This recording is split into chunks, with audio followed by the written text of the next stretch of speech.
Bismillahirrahmanirrahim. Assalamualaikum warahmatullahi wabarakatuh. Alhamdulillahi wa kafa. Wassalatu wassalamu ala ibadihil mustafa wa ala alihi wa ashabihi ahli sidqi wal wafa. Amma ba'du. Hadirin jamaah salat zuhur yang diberkahi dan dirahmati Allah, puji serta syukur kita panjatkan kehadirat Allah subhanahu wa ta'ala. Alhamdulillah, dengan izin dan iradah Allah, selesai kita melaksanakan salat zuhur berjamaah, kita bisa berkumpul dalam rangka thalabul ilm. Mudah-mudahan kita berharap ilmu yang kita pelajari bermanfaat untuk kita semua. Salawat teriring salam kita sampaikan kepada uswah hasanah kita, Rasulullah Muhammad sallallahu alaihi wasallam. Hadirin jamaah salat zuhur yang diberkahi dan dirahmati Allah, sebelum sama-sama kita mulai pengajian kita, marilah kita awali dengan membaca Ummul Quran suratul Fatihah. Khusus Fatihah ini kita hadiahkan untuk pengarang dari kitab ini, yaitu Imam Abi Syuja', dengan harapan sekali lagi ilmu yang kita pelajari, buku atau kitab yang kita kaji bersama bermanfaat untuk kita, untuk pribadi, keluarga, dan juga untuk masyarakat kita. Bitilkan niyah al-Fatihah. A'udzubillahi minasyaitonirrajim. Bismillahirrahmanirrahim. Alhamdulillah rabbil alamin arrahmanir rahim. Iyyaka na'budu wa iyyaka nasta'in. Ihdinas siratal mustaqim. Siratal ladzina an'amta 'alaihim ghairil maghdubi 'alaihim waladdallin. Hadirin jamaah salat zuhur yang diberkahi dan dirahmati Allah, kajian kita pada kesempatan kali ini ada pada halaman 23, baris terakhir. Bismillahirrahmanirrahim. Qala al-muallifu rahimahullah wa adaman naf'a bihi wa bi barakati ulumihi fid darain amin. Faslun wa yalzamu fil mayyiti arba'atu asya'a ghasluhu wa takfinuhu wassalatu alaihi wa dafnuhu wathnani la yughsalani wa la yusalla alaihima asyahidu fi ma'rakatil musyrikin wasiqtu alladhi lam yastahilla sarikhan wa yughsalul mayyitu witran wa yakunu fi awwali ghuslihi sidrun wa fi akhirihi syai'un min kafurin wa yukaffanu fi thalathati aswabin bidin laisa fiha qamisun wala imamatun wa yukabbiru alaihi arba'a takbiratin yaqra'ul fatihata ba'dal ula wa yusalli 'alan nabiy sallallahu alaihi wasallam ba'da thaniyah wa yad'u lil mayyiti ba'da thalithati fayaqulu Allahumma hadha 'abduka wa ibnu 'abdaika kharaja min rauhid dunya wa sa'atiha wa mahbubuhu wa ahibba'uhu fiha ila zulmatil qabri wa ma huwa laqihi kana yashhadu an la ilaha illa anta wahdaka la syarika lak wa anna muhammadan 'abduka wa rasuluk wa anta a'lamu bihi minna. Allahumma innahu nazala bika wa anta khairu manzulin bihi wa asbaha faqiran ila rahmatika wa anta ghaniyun an adabihi wa qad ji'naka raghibina ilaika syufa'a lahu. Allahumma in kana muhsinan fazid fi ihsanihi wa in kana musian fatajawaz anhu wa laqihi bi rahmatika ridhaka wa qihi fitnatal qabri wa adzabah wabsah lahu fi qabrihi wa jafil arda an jambayhi wa laqihi bi rahmatikal amna min adzabik hatta tab'atahu aminan ila jannatika bi rahmatika ya arhamar rahimin. Wa yaqulu fir rabi'ati Allahumma la tahrimna ajrahu wa la taftinna ba'dahu waghfir lana wa lahu wa yusallimu ba'da rabi'ati wallahu a'lam.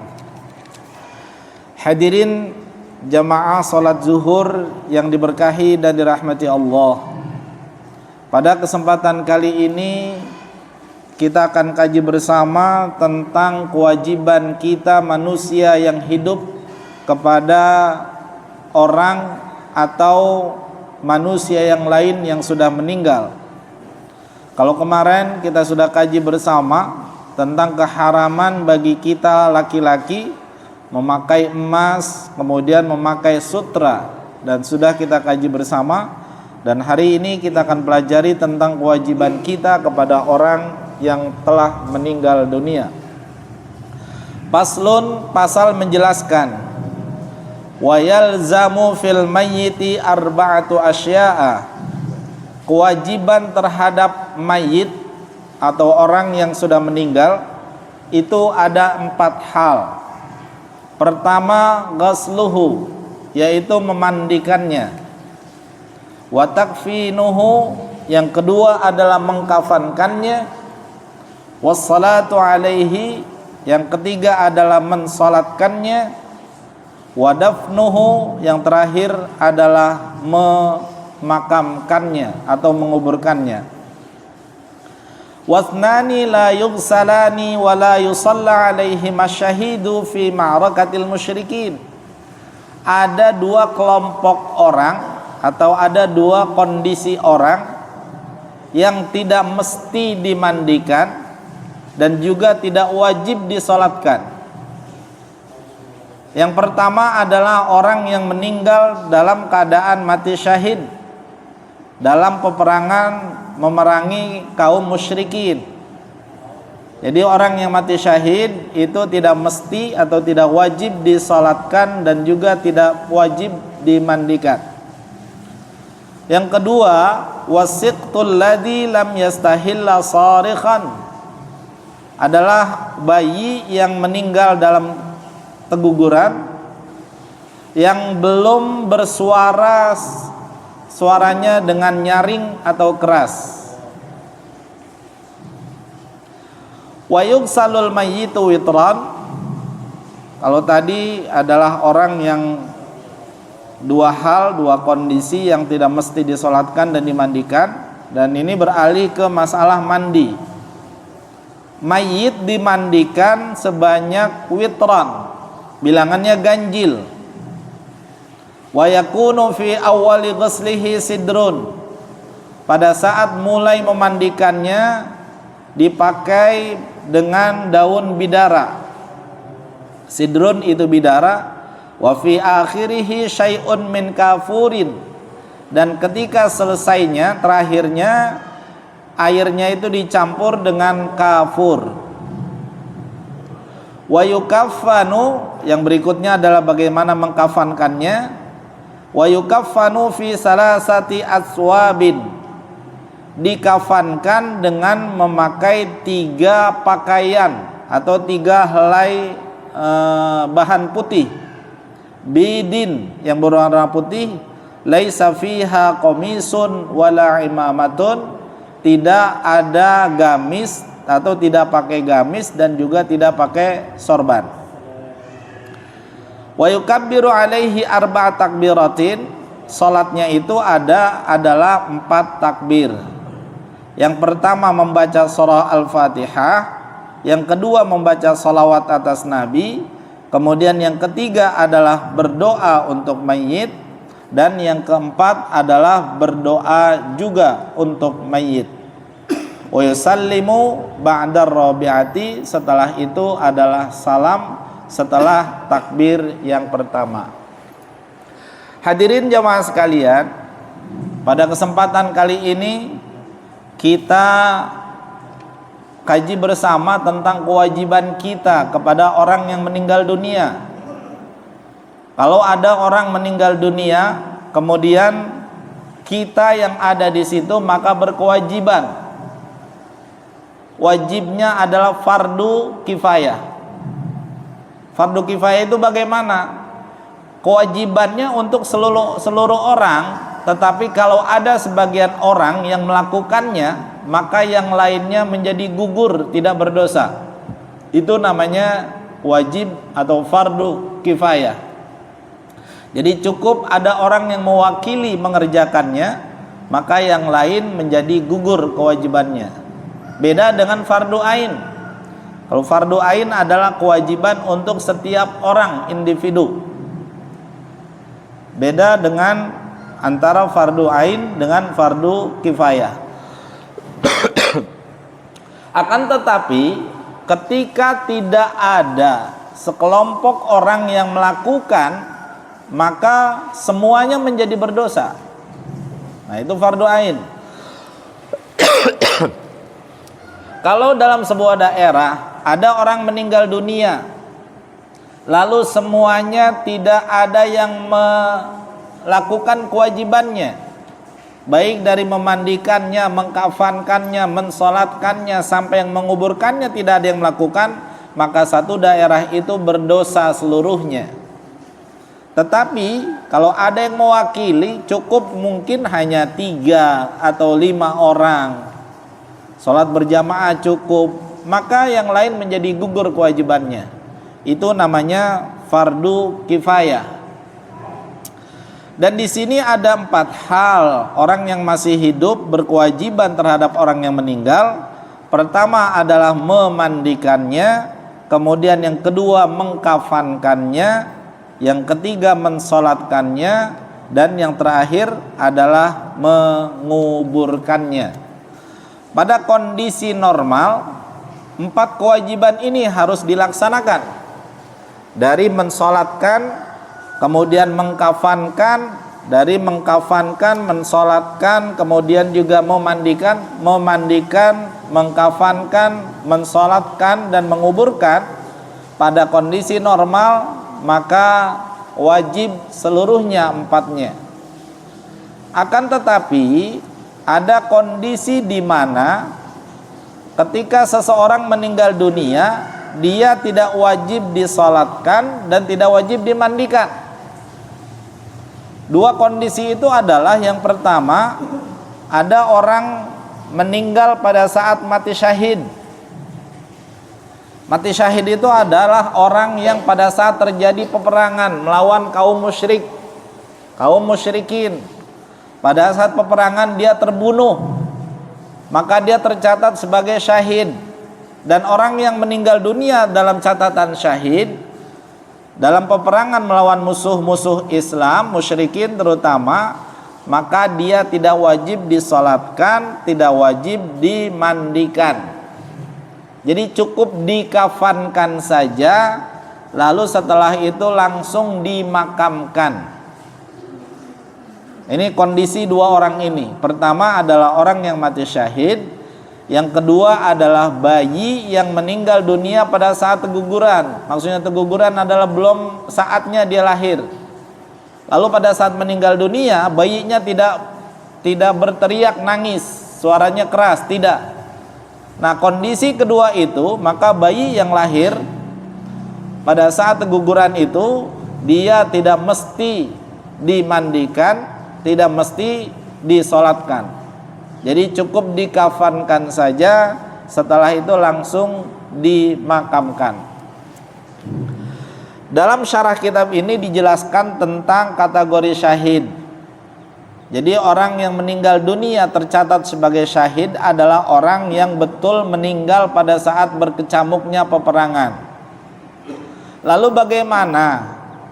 Ada orang yang pada saat berperang dia terluka, Tapi meninggalnya bukan pada saat berkecamuk peperangan. Katakan misalnya hari ini berperang, lalu kemudian 2 hari kemudian dia meninggal dunia. Pengarang dari kitab syarah ini, Fathul Qorib, mengatakan itu tidak termasuk mati syahid. Atau orang meninggal dunia tapi sebabnya bukan sebab perang, tapi kejadiannya pada saat peperangan gitu. Bukan dibunuh oleh musuh, tetapi mungkin karena terpeleset, jatuh, kemudian dia meninggal dunia. Itu tidak termasuk dengan catatan sebagai syahid. Dijelaskan dalam pengarang kitab ini.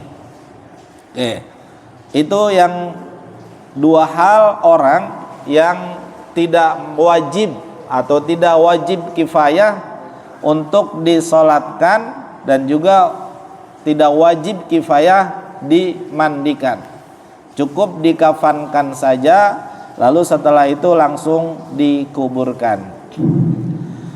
Kemudian dijelaskan untuk memandikan jenazah. Ini ada yang terbiasa memandikan jenazah, tata caranya di sini dijelaskan, wa yugsalul mayyitu witran. Jadi memandikan jenazah itu atau orang yang meninggal dunia, hitungannya adalah ganjil. Boleh 1 kali, 3, 7, kemudian 9 atau 11. Pokoknya yang ganjil-ganjil. Wa yakunu fi awali ghaslihi sidrun. Awalnya itu dicampuri dengan daun bidara. Wa akhiruhu atau wa fi akhirihi syai'un min kafurin. Jadi kalau guyuran pertama menggunakan daun bidara, maka guyuran terakhir itu digunakan dicampur dengan kapur. Di kita dikenal dengan kapur barus atau apa namanya, klamper ya. Yang tujuannya adalah mungkin supaya jangan sampai bau. Karena bangkai itu, manusia kalau sudah meninggal tetap jadi bangkai, jangan bangkainya itu sampai membahayakan orang atau kecium baunya. Apalagi kalau dimakamkannya mungkin dalamnya kurang sehingga ada binatang buas, jangan sampai dimakan binatang buas bangkainya. Nah, dengan bau-bauan seperti daun bidara kemudian kapur, itu insya Allah baunya tidak begitu menyengat seperti bangkai biasa. Ini tata cara memandikannya. Hadirin jamaah sekalian, membandingkan jenazah sebetulnya secara teori tidak sulit. Cuma masalahnya adalah keberanian dan kebiasaan. Banyak orang yang tahu tentang tata cara memandikan, tetapi yaitu tadi, apakah dia berani melakukan itu?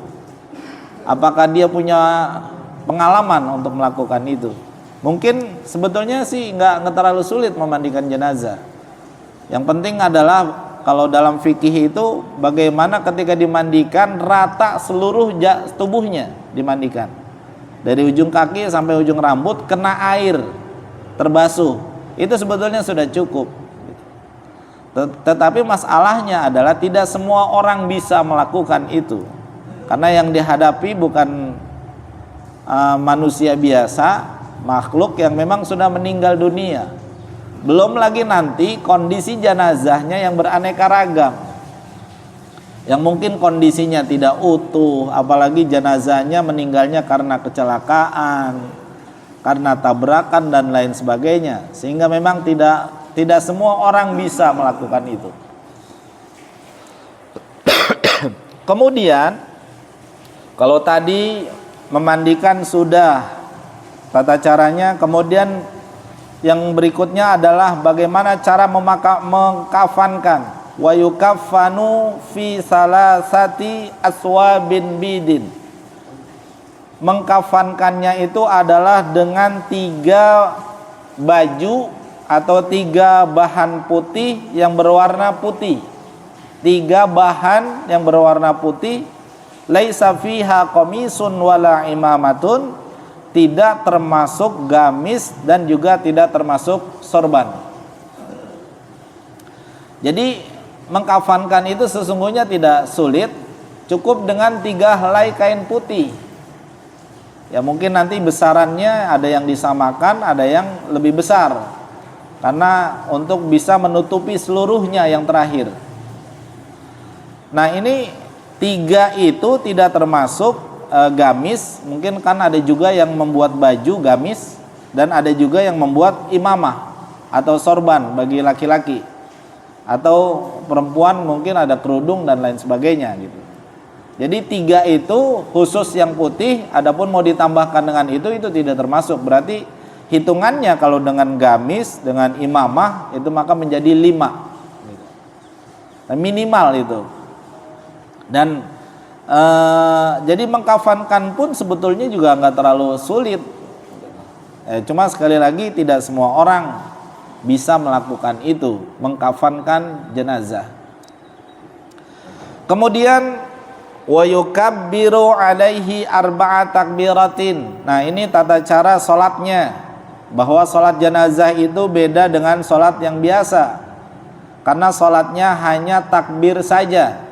Wa yukabbiru alaihi 4 takbiratin, sholatnya hanya 4 kali takbir.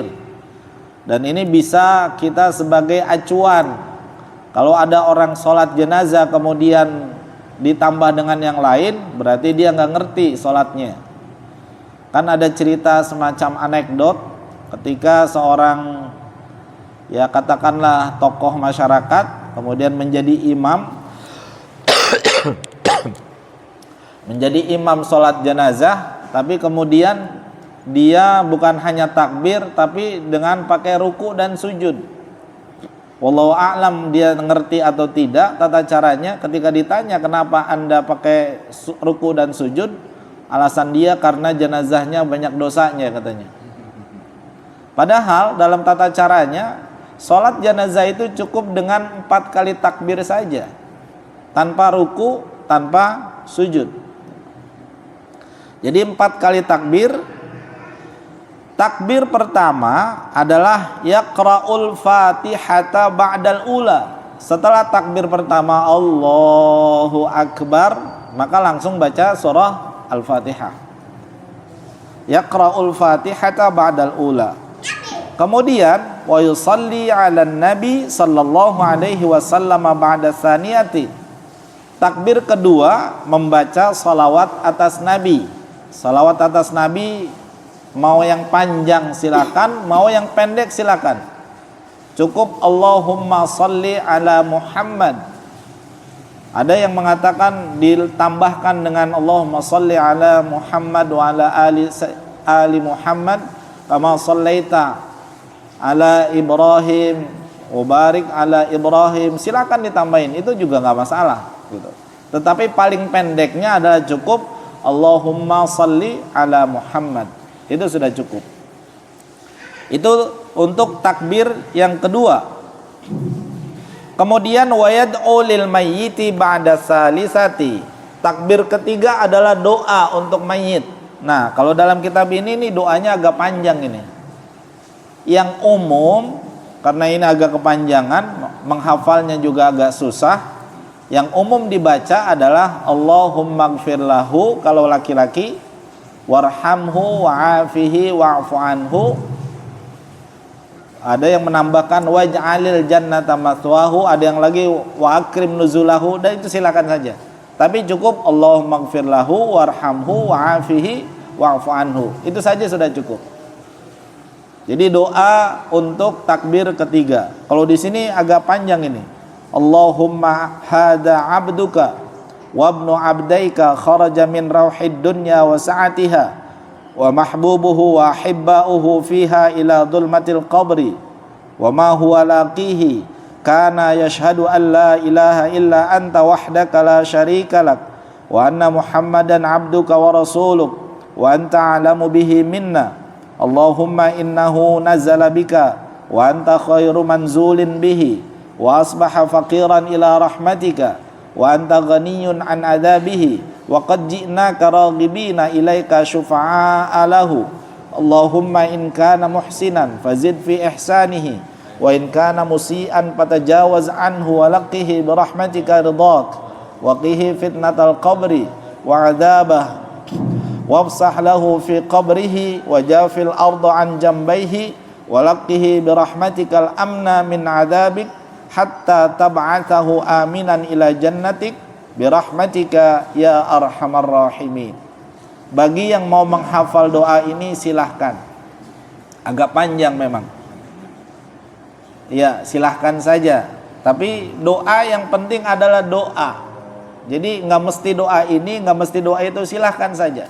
Yang umum kita baca adalah Allahumma ighfir lahu warhamhu wa'afihi wa'fu anhu. Kalau perempuan Allahumma ighfir laha, tinggal ganti. Itu takbir ketiga. Kemudian untuk takbir keempat, wa yaqulu fir rabi'ati Allahumma la tahrimna ajrahu wa la taftinna ba'dahu waghfir lana wa lahu. Nah, ini umum, sama kita baca ini. Untuk takbir keempat baca doa lagi. Jadi pertama adalah baca surah Al-Fatihah, kedua sholawat atas Nabi, ketiga doa, keempat doa. Nah, ini dihafalnya. Jadi sholat jenazah itu gampang sebetulnya. Takbir pertama baca Fatihah, takbir kedua sholawat, takbir ketiga doa, takbir keempat doa gitu. Nah, setelah itu berarti selesai. Wa yusallimu ba'dar rabi'ati, dan mengucapkan atau membaca salam setelah takbir yang keempat. Salamnya seperti biasa, ada yang menambahkan sampai Assalamualaikum warahmatullahi wabarakatuh. Yang sempurna Assalamualaikum warahmatullahi, dan itu versinya macam-macam. Itu silakan saja, yang penting adalah salam pada setelah selesai takbir yang keempat. Hadirin jamaah sekalian, itu barangkali kajian kita pada kesempatan siang kali ini. Bagi lanjutin. Oh, tanggung ya? Oh iya, baik. Takutnya ada yang mau menyempurnakan, mau menambahi atau bertanya. Ya, nggak apa-apa, kita lanjutkan sedikit lagi. Ya. Wa yudfanu fil lahdin mustaqbilal kiblati. Kalau ketiga tadi kewajibannya sholatkan, yang terakhir adalah mengkafankan. Bagaimana cara mengkafankannya? Wa yudfanu fil lahdin mustaqbilal kiblati. Dimakamkan jenazah itu pada liang lahat, lubang. Liang lahat itu lubang. Mustaqbilal kiblati, posisinya adalah menghadap ke arah kiblat. Jadi jenazah itu digali lubang, kemudian posisi jenazah itu dihadapkan ke arah kiblat. Jadi sama ketika posisi sholat. Cuma kalau sholat berdiri, karena sekarang dia nggak bisa berdiri, maka pada saat meninggal dunia, posisi tidurannya dihadapkan ke arah kiblat. Kemudian wa yusallu min qibali rabsihi birifqin, dan diturunkan pada posisi kepalanya birifqin, dengan lembut, dengan halus. Jadi ketika jenazah diturunkan ke lubang itu, diturunkannya pelan-pelan. Posisi kepalanya dulu. Maksudnya yang diarahkannya adalah kepalanya, karena untuk mengarahkan ke arah kiblat gitu. Maksudnya fokusnya ke kepalanya untuk dihadapkan ke arah kiblat. Birifkin, dengan halus, dengan lemah lembut. Wa yaqulul ladzi yalhaduhu. Nah, ini diajarkan sebagaimana hadis Nabi pada saat memasukkan ke liang lahat, yang memegang jenazah itu membaca sunnahnya Bismillah wa ala millati Rasulillahi sallallahu alaihi wasallam. Jadi orang yang megang jenazah pada saat dimasukkan ke liang lahat baca Bismillah wa ala millati Rasulillahi sallallahu alaihi wasallam. Kemudian wa yudja'u fil qabri ba'da an yu'ammiqa qamatan wa bastatan, dan dibaringkan jenazah di dalam kubur setelah kuburnya itu digali. Ukurannya adalah orang qamatan, berdiri, kemudian wa bastatan, tangannya ke atas gitu. Jadi ukuran kubur itu gampang sebetulnya. Orang dewasa berdiri Ya, ukurannya standar lah, jangan terlalu tinggi juga, jangan terlalu pendek. Yang standar tingginya orang berapa? Antara 150 sampai 170 barangkali. Kalau dia berdiri ditambah tangannya begini, itulah ukuran kubur gitu. Jadi kira-kira ya hampir 2 meter lah gitu. Jadi bukan hanya berdiri saja sampai sini kuburannya, tapi tangannya begini. Itu ukuran dalamnya kuburan gitu. Kira-kira hampir ya 2 meter atau katakan agak lebih dikit. Hah? Aduh. Oh gitu. Bastoh itu sebetulnya tambahkan tangan gitu. Kan bastoh ini segini sebetulnya kayak hasta gitu tangan. Kalau dulu jadi sedetik itu setinggi kita, pengawe orang undang gini maunya. Oh, jadi maksudnya ini sampai sini kan? Bukan begini, orang undang. Oh gitu. Sak pengawe. Jadi tangannya itu kelihatan gitu. Ini. Oh. Segini lah. Gitu. Oh, jadi segini tambah. Oh, tambah sedikit ya. Ya, baik. Bastoh itu sih ya kalau menurut yang itu ya bisa jadi mungkin antara itu, tetapi kalau saya ini kan bastoh itu antara ini tangan gitu, begini gitu. Ya sebetulnya agak beda-beda sedikit barangkali ya antara kebiasaan dengan teori kan begitu. Ya bedanya ya tipis-tipis aja dikit, kalaupun ini kan juga nggak terlalu panjang gitu loh. Mungkin kalau Ustadz tambahnya mungkin hanya segini kali tangan gitu kan. Ditambah cuma ini lagi ya beda sedikit sebetulnya. Iya. Jadi bastoh itu adalah tangan sebetulnya. Tangan itu ketika lurus itu namanya bastoh, basit. Kemudian wa yusattahul qabru, dan kubur itu diratakan. Wala yubna, dan tidak dibangun bangunan gitu.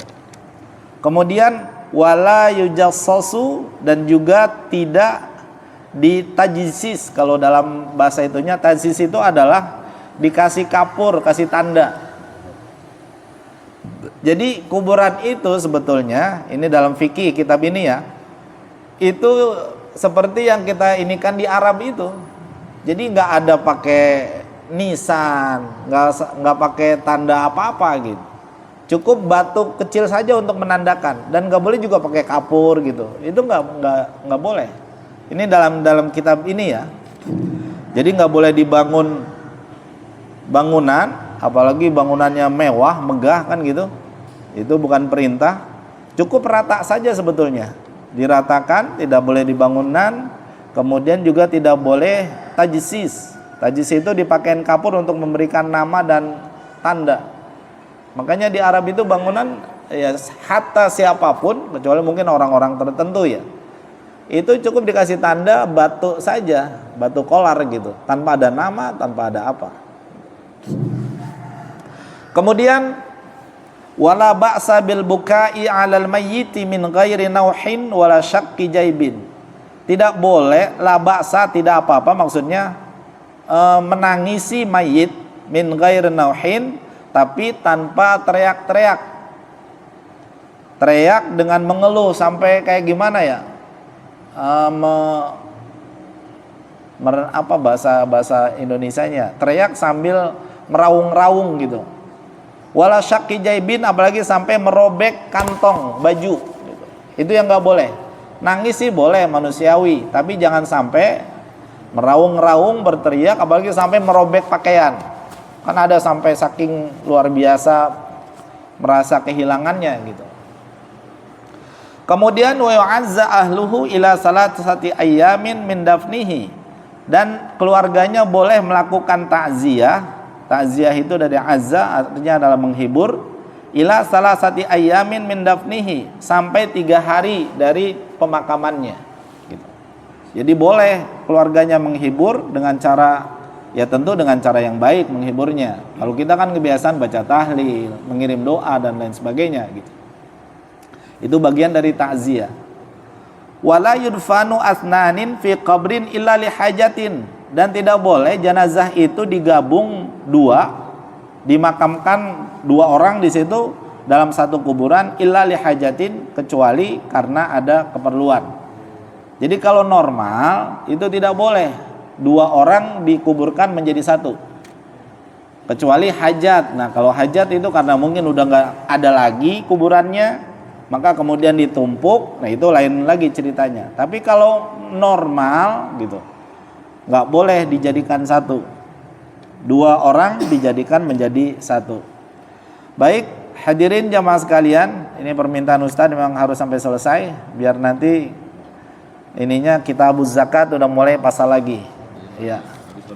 Habis lebaran ya. Oh ini udah penutupan jadi. Baik, hadirin jamaah sekalian, itu barangkali kajian kita pada kesempatan kali ini. Kita berharap apa yang kita kaji bersama bermanfaat untuk kita semua. Ada tanya jawab mungkin atau udah selesai? Udah lewat jam 1 takutnya. Menambahkan dikit. Oh iya, silakan. Tadi tentang memandikan jenazah tadi, Ustaz, itu yang penting meratakan. Jadi ya, mestinya kan harusnya kita membersihkan kotoran segala macam, tidak sekedar dengan meratakan air. Ya. Beda dengan kita mandi. Itu. Yang kedua, untuk apa namanya lahat gitu ya, itu memang ada dua versi ya. Kalau di DKI, di Jakarta ini kebanyakan kalau sesering saya lihat itu yang model digali kemudian dalamnya agak diserongkan gitu. Tapi kalau di kampung-kampung, sama saya ya dulu di kampung itu modelnya beda.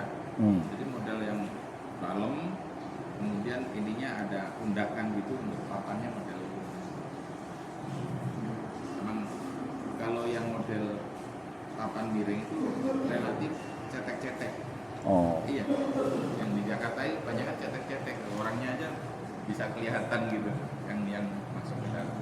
Tapi kalau yang model bawah kecil terus atasnya ada ini yang buat papan, memang dalam. Gitu. Iya. Baik, yang pertama adalah tentang mandi.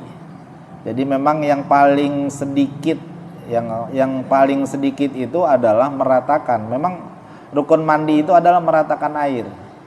Gitu loh. Mandi itu adalah meratakan air.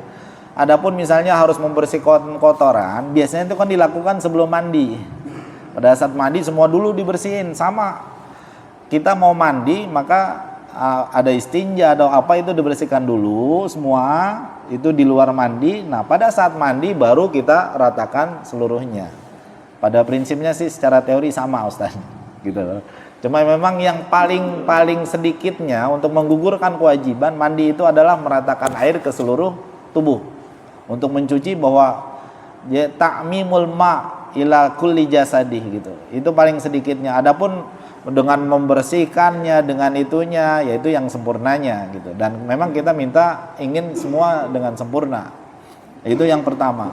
Kemudian yang kedua, pada akhirnya secara teori kan sama. Intinya adalah bagaimana pada saat di kuburan atau di liang lahatnya itu posisi jenazah dihadapkan ke arah kiblat kan gitu. Intinya kan itu. Adapun misalnya kebiasaannya ada yang agak sedikit, ada yang kalau di Betawi itu di Jakarta dicoakkan gitu kan ke dalam gitu. Itu rata-rata kuburannya agak cetek gitu. Jadi pada akhirnya bagaimana jenazah bisa diarahkan ke arah kiblat kan gitu. Diharapkan ke arah kiblat. Adapun misalnya yang agak lebih dalam ya posisinya ya itu silakan saja, itu barangkali awal dulunya pertama kalinya mungkin gurunya mengajarkan begitu ya, awalnya. Ada papannya begini. Oh ya. Papannya begini ini dalam. Ya, tadi benar begitu. Iya. Yang di Jakarta itu cetek aja orangnya nggak sampai ke dalam. Oh iya. Itu mungkin kebiasaan, tapi yang jelas intinya adalah pertama bagaimana jenazah itu dihadapkan ke arah kiblat. Kemudian yang kedua, ketika bangkai itu secara normal bau, kemudian baunya itu tidak sampai ke atas kan gitu. Nah itu barangkali memang perlu penelitian sehingga kemudian ada keputusan yang paling baik itu seperti apa gitu loh. Tapi selama ini yang sudah terjadi memang alhamdulillah tidak ada orang dikuburkan itu kemudian sampai baunya ke atas gitu. Kayaknya alhamdulillah nggak ada. Karena dengan tanah yang sudah terjadi ini cukup, saya pikir cukup itu. Cukup dengan orang berdiri dan itu cukup meredam bau yang ada di dalam tanah itu. Baik seperti itu Ustaz. Hadirin jamaah sekalian, itu barangkali kajian kita pada kesempatan kali ini. Mudah-mudahan bermanfaat untuk kita semua. Bismillahirrahmanirrahim.